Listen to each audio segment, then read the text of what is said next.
Los sonidos del hierro y las puertas chirriantes se convirtieron en parte de mi vida diaria desde el momento en que crucé los muros de la prisión. Era un lugar donde la esperanza se desvanecía con cada amanecer y la libertad se convertía en un sueño lejano, casi imposible.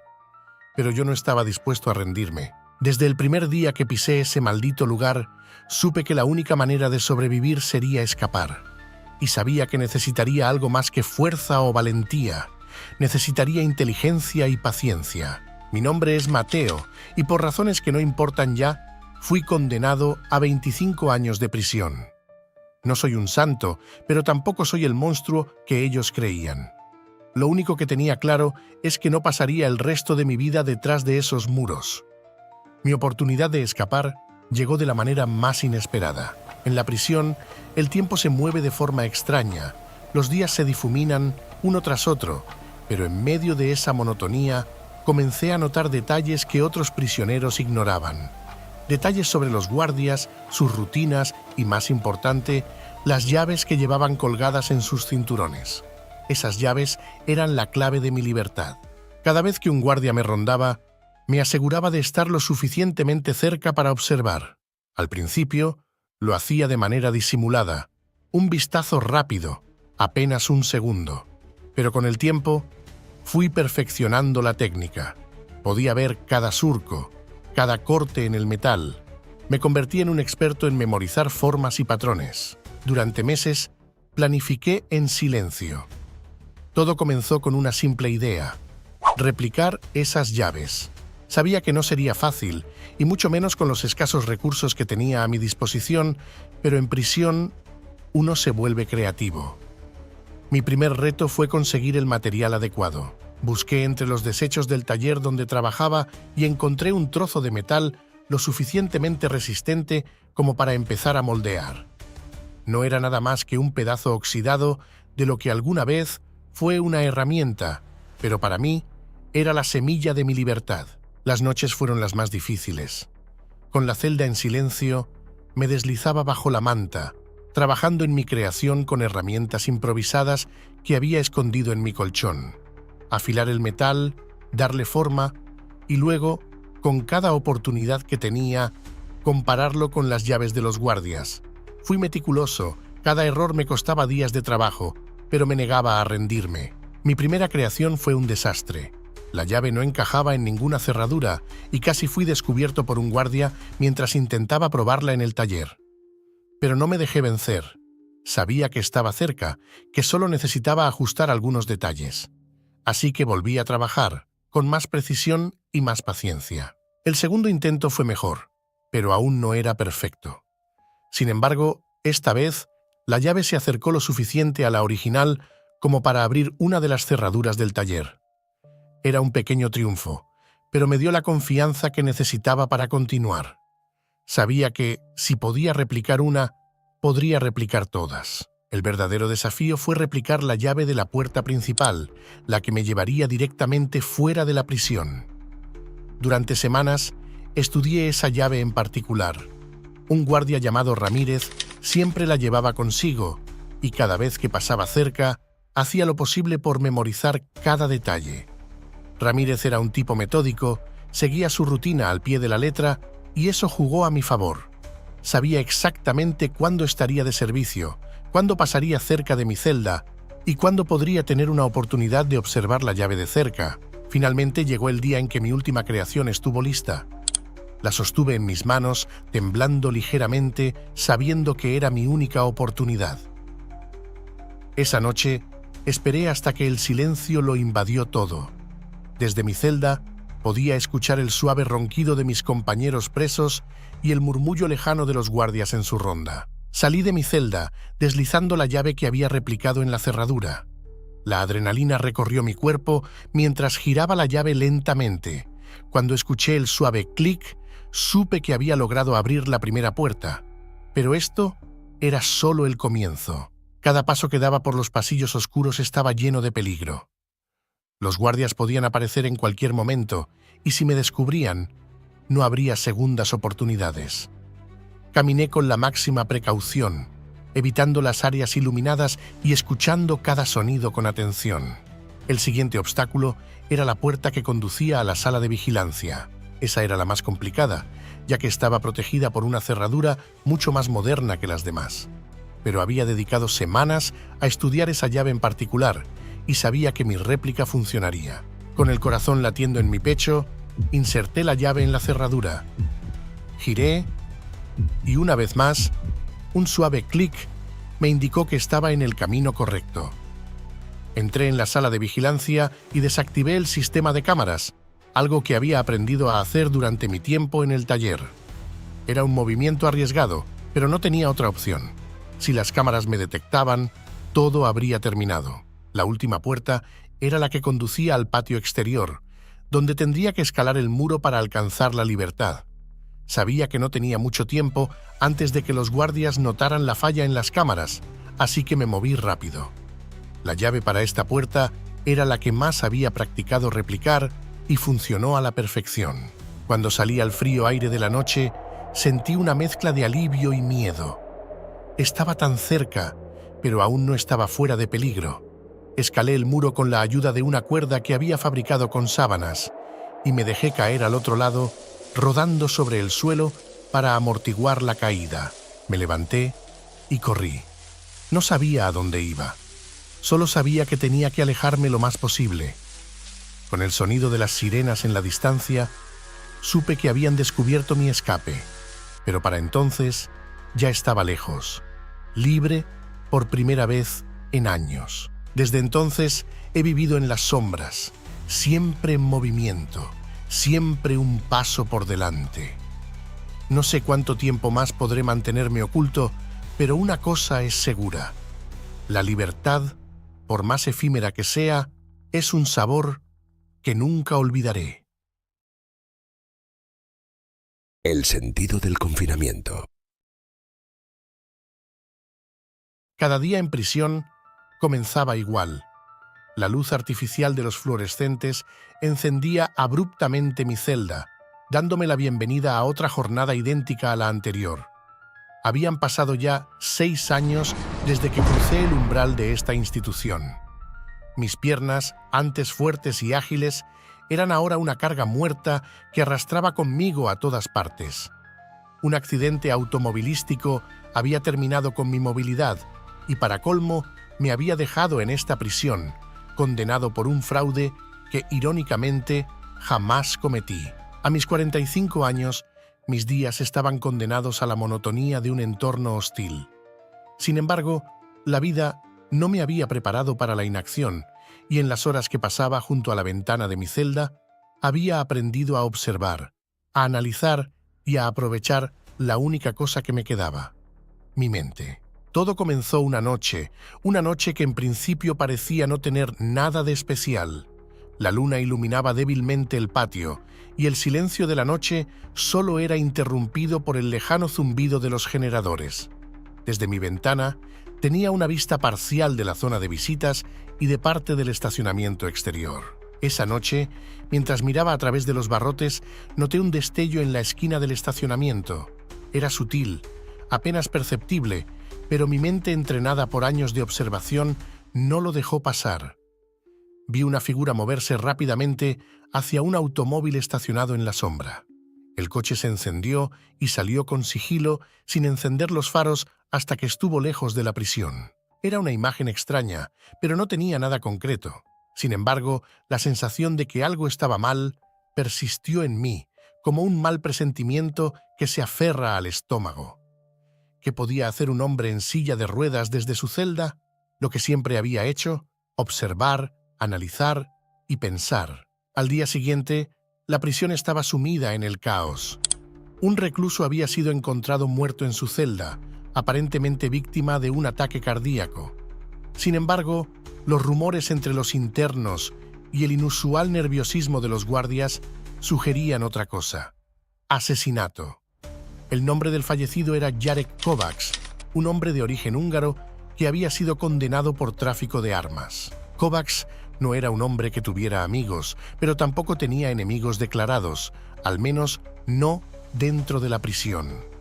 La pregunta que todos se hacían era quién podría haberse beneficiado de su muerte. Y mientras los guardias intentaban mantener el control, mis pensamientos volvían una y otra vez al destello que había visto la noche anterior. Pasé los siguientes días en un estado de aguda observación. La policía local comenzó a investigar la muerte de Kovacs, pero parecían perdidos en su laberinto de pistas falsas y teorías infundadas. Yo, por mi parte, empecé a notar pequeños detalles que otros pasaban por alto. Primero, el guardia que solía rondar cerca de mi celda en las noches fue reemplazado de repente. El nuevo guardia, un hombre que respondía al nombre de Martínez, evitaba mirarme a los ojos. Había algo en su manera de actuar que me hizo pensar que sabía más de lo que dejaba ver. Segundo, las visitas a la prisión se volvieron inusualmente frecuentes. Vehículos de lujo, normalmente reservados para abogados de renombre, empezaron a aparecer en el estacionamiento, y el destello que había visto esa noche fue solo el primero. Comencé a notar otros movimientos sospechosos, siempre en la penumbra, siempre fuera de la vista de los guardias comunes. No podía moverme más allá de los confines de mi celda, pero eso no significaba que no pudiera investigar. Había establecido ciertas relaciones dentro de la prisión, y con un poco de persuasión logré que un par de reclusos discretos me trajeran información. Lo que descubrí fue inquietante. Kovacs había estado involucrado en un trato con una organización criminal fuera de la prisión, un trato que aparentemente había salido mal. El motín que se gestaba no era casual. Alguien quería asegurarse de que Kovacs no hablara, y su muerte había sido un mensaje claro. ¿Pero quién estaba detrás de todo? Una noche, mientras observaba la actividad en el estacionamiento, vi a un hombre salir de uno de los vehículos de lujo que había llegado. Caminaba con la seguridad de alguien que sabía que nadie se atrevería a cuestionarlo. Tenía una mirada fría, casi calculadora. El hombre desapareció en la zona de visitas y su coche partió poco después, llevándose con él cualquier rastro de evidencia. Lo que sabía era suficiente para hacerme peligroso, tanto para quienes estaban detrás del asesinato de Kovacs como para mí mismo. Necesitaba confirmar mis sospechas, pero el tiempo no estaba de mi lado. Los reclusos empezaban a murmurar sobre la posibilidad de una investigación interna, y los rumores eran suficientes para que la tensión se volviera palpable. Esa misma noche, mientras observaba desde mi celda, escuché un susurro en el pasillo. Era Martínez, el guardia que había estado actuando de forma extraña. Estaba hablando en voz baja con otro hombre, uno de los reclusos que había notado recientemente frecuentando la zona de la lavandería. Sus palabras eran apenas audibles, pero capté lo suficiente. El jefe quiere que esto termine rápido. Si iban a terminarlo rápido, entonces tenía que actuar aún más rápido. A la mañana siguiente, utilicé una de las pocas ventajas que me quedaban: mi condición. Pedí a los guardias que me llevaran al patio para tomar un poco de aire fresco. Sabía que ellos, sintiéndose culpables por mi confinamiento, raramente me negaban este pequeño privilegio. Una vez en el patio, vi a Miguel, uno de los reclusos que se había convertido en mis ojos y oídos en la prisión. Le susurré las instrucciones de lo que debía hacer esa noche. Si mi plan funcionaba, desenmascararíamos al culpable, pero si fallaba, podríamos terminar muertos los dos. La noche llegó rápidamente. El patio estaba desierto y la prisión silenciosa. Pero en el aire había una tensión que solo los más atentos podían sentir. Desde mi ventana, observé cómo Martínez, el guardia, se dirigía hacia la zona de lavandería. Minutos después, un recluso encapuchado lo seguía. Miguel estaba allí, oculto en las sombras, siguiendo de cerca los movimientos. Mi corazón latía con fuerza mientras observaba todo desarrollarse. Sabía que, si Miguel era descubierto, no tendríamos otra oportunidad. Lo siguiente sucedió en un abrir y cerrar de ojos. Martínez y el recluso se encontraron en la lavandería. Desde mi ventana no podía escuchar lo que decían, pero sus gestos eran suficientes para comprender. El recluso entregó algo a Martínez, probablemente dinero o algún tipo de pago, y en ese momento Miguel hizo lo que le había pedido. Encendió la alarma de incendios. El sonido de la alarma resonó por toda la prisión, y en cuestión de segundos los guardias comenzaron a movilizarse. Pero lo más importante fue la reacción de Martínez. En su prisa por ocultar lo que había recibido, se descubrió a sí mismo. Mientras los guardias irrumpían en la lavandería, encontraron a Martínez con las manos en el soborno y al recluso intentando escapar. El caos que siguió fue un espectáculo para ver. Martínez, al verse acorralado, intentó negociar, pero era demasiado tarde. Los guardias lo arrestaron en el acto y el recluso fue llevado también para ser interrogado. Los días siguientes fueron una tormenta de rumores y revelaciones. Martínez confesó bajo presión, revelando la red de corrupción que había llevado a la muerte de Kovacs.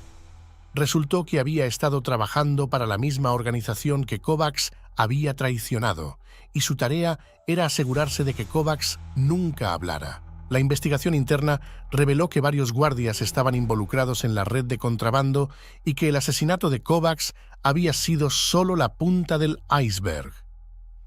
Las autoridades finalmente pudieron desmantelar la organización, pero no antes de que varios reclusos fueran transferidos y otros puestos bajo estricta vigilancia. Aunque seguía atrapado en mi celda, mi alma encontró una nueva libertad. Había resuelto un crimen desde la reclusión, utilizando solo mi mente y mi capacidad de observación. Sabía que nunca saldría de este lugar, al menos no caminando, pero también sabía que había logrado algo que muchos otros no habían conseguido: dar sentido a mi confinamiento. Víctor el Ruso. La celda era mi mundo, un espacio de 2 por 3 metros que se había convertido en mi hogar durante los últimos 7 años. Cada grieta en las paredes, cada rasguño en la puerta de acero, los tenía grabados en mi memoria como cicatrices de una vida que no había planeado, pero que de alguna manera me había llevado hasta aquí. Me llamo Samuel Ortiz, y esta es la historia de cómo logré lo que muchos pensaban imposible: escapar de una prisión de máxima seguridad. El día que decidí escapar fue como cualquier otro en la prisión de White Ridge. Desperté con el sonido del traqueteo de las llaves y el eco de las botas de los guardias que resonaban en los pasillos. Pero había algo en el aire, una especie de electricidad que me puso los pelos de punta. No fue una decisión impulsiva. Había estado pensando en ello desde el primer día que crucé esas puertas. Pero algo en mi interior me decía que ese era el momento. No fue una revelación repentina, sino una certeza que se había ido formando lentamente, alimentada por la desesperación y la determinación de no morir entre esas 4 paredes. Mi plan no surgió de la nada. Había pasado años observando cada detalle, cada rutina. Sabía exactamente cuándo cambiaban los guardias, conocía los puntos ciegos de las cámaras de seguridad y hasta había memorizado los patrones de las luces de emergencia. Me convertí en un estudiante de la prisión, no porque quisiera aprender, sino porque mi vida dependía de ello. Una de las cosas más importantes que aprendí fue que la rutina era mi amiga. Los guardias se volvían complacientes y los prisioneros desanimados. Sabía que, para escapar, tenía que usar esa complacencia en mi favor. No podía hacerlo solo. Necesitaba ayuda, y en un lugar como White Ridge, la confianza es más valiosa que el oro. Formé una alianza con un hombre llamado Víctor, un contrabandista ruso que había estado en la prisión por más de una década. Tenía acceso a cosas que nadie más podía conseguir: herramientas, información e incluso favores de algunos guardias corruptos. Nos unimos por una causa común: la libertad, pero sabía que, en cualquier momento, podría traicionarme si veía la oportunidad. Víctor y yo pasamos meses elaborando un plan. Nuestro objetivo era simple en concepto, pero casi imposible en ejecución: salir durante el cambio de turno de los guardias nocturnos, cuando la vigilancia era más relajada, y llegar a la zona de los túneles de mantenimiento que se conectaban a una red de alcantarillado que desembocaba en las afueras de la ciudad. El primer paso fue conseguir herramientas. Víctor tenía contactos en la cocina y a través de un elaborado sistema de sobornos logramos obtener un par de sierras pequeñas, lo suficientemente discretas como para pasar desapercibidas en las inspecciones de celdas. Estas sierras eran nuestro boleto de salida, pero usarlas requería paciencia y precisión. Comenzamos a trabajar en las barras de la ventana de mi celda. Por las noches, mientras todos dormían, yo cerraba un poco, escondiendo las virutas de metal en mi colchón. El proceso fue lento.